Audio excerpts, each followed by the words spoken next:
As a designer, my passion lies in breathing new life into old, neglected properties, particularly farmhouses that have seen better days.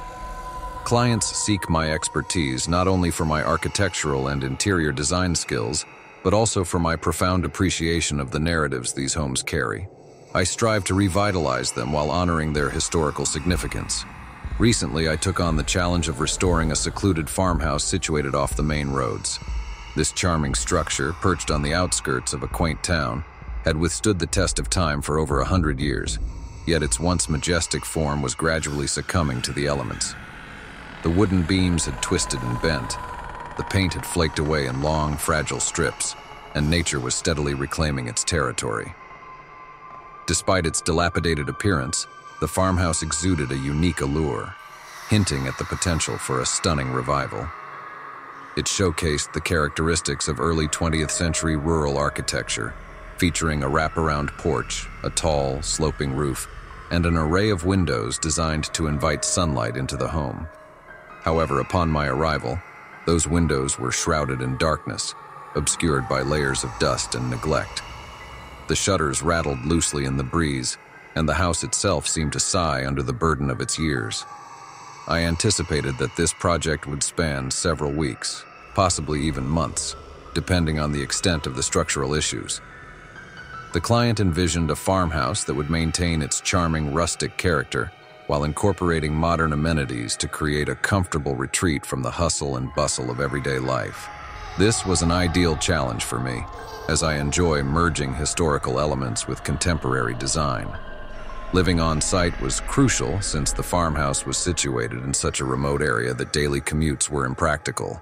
I would be spending extended periods in this secluded location, supervising the restoration team, making spontaneous design choices, and ensuring that every aspect aligned with my creative vision.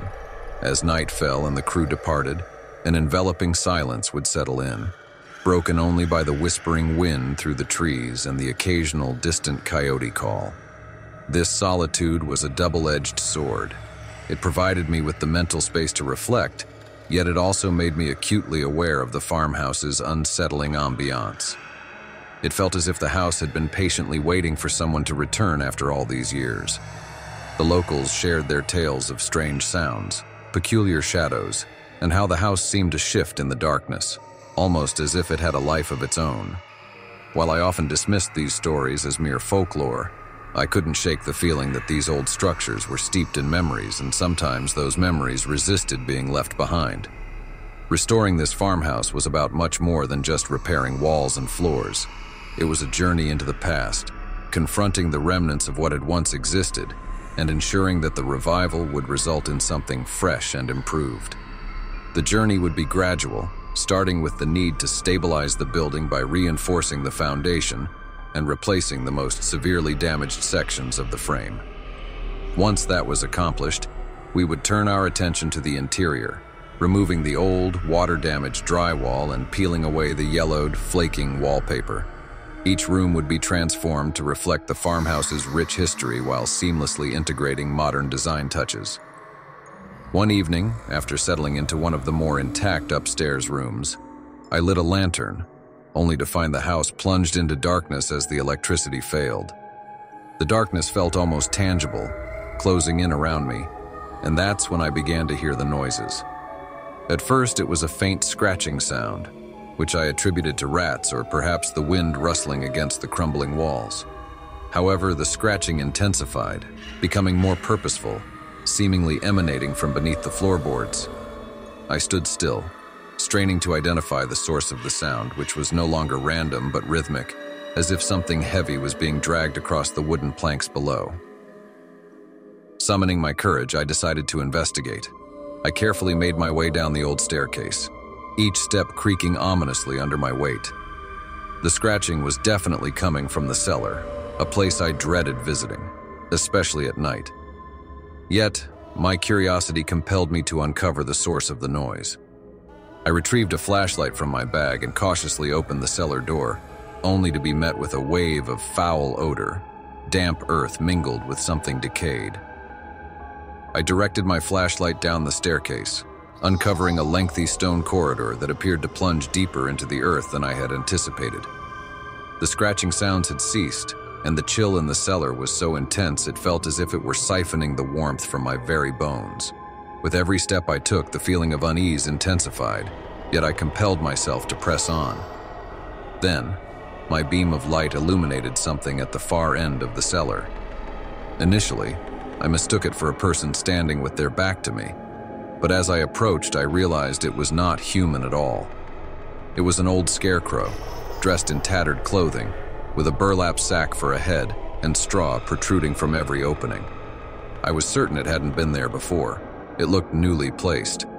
Suddenly, the scratching noise erupted again, now louder and more frantic, but this time it was emanating from behind the walls rather than the floor. I stumbled back, panic rising within me as the scratching seemed to surround me from all sides. In the dim light, I noticed cracks appearing in the stone walls, as if something, or someone, was trying to break free. I dashed up the stairs and slammed the cellar door shut, my heart racing wildly. I considered fleeing, but my truck was parked quite a distance from the house, and the thought of running through the dark fields alone felt equally terrifying. So I locked the door and attempted to reassure myself that it was merely my imagination playing tricks. Once back in the room upstairs, I perched on the edge of the bed, striving to calm my racing heart. That's when I heard it. A soft whisper, barely perceptible yet unmistakably present. My body tensed, and I slowly turned to face the doorway. The scarecrow loomed ominously in the doorway, its head tilted unnaturally to one side. Despite its lack of eyes, I felt an unsettling awareness as if it were staring right at me. For a few heart-stopping moments, I was frozen in terror. Suddenly, the scarecrow lunged forward, and instinct kicked in. I grabbed the lantern and hurled it at the creature. Flames erupted almost immediately, the dry wood igniting with a ferocity that took me by surprise. Yet as the fire spread, the scarecrow seemed to dissolve into the thickening smoke. I bolted from the room, racing down the stairs and out into the cool night air. Outside the blazing farmhouse, I was met with a chilling sound. The scratching had returned, louder and more frantic, as if countless hands were clawing at the walls. In the flickering light of the fire, I caught sight of something that sent a shiver down my spine. A line of scarecrows stood in the fields beyond the house, all facing toward the inferno. As the flames danced, I could have sworn they were shifting. The farmhouse was reduced to ashes that night, but the image of those scarecrows remains etched in my mind. I still struggle to comprehend what happened. The official investigation deemed the fire accidental, but deep down I know there was something sinister at play on that farm, something that yearned for freedom. I can't shake the feeling that by setting the farmhouse ablaze, I may have unleashed it.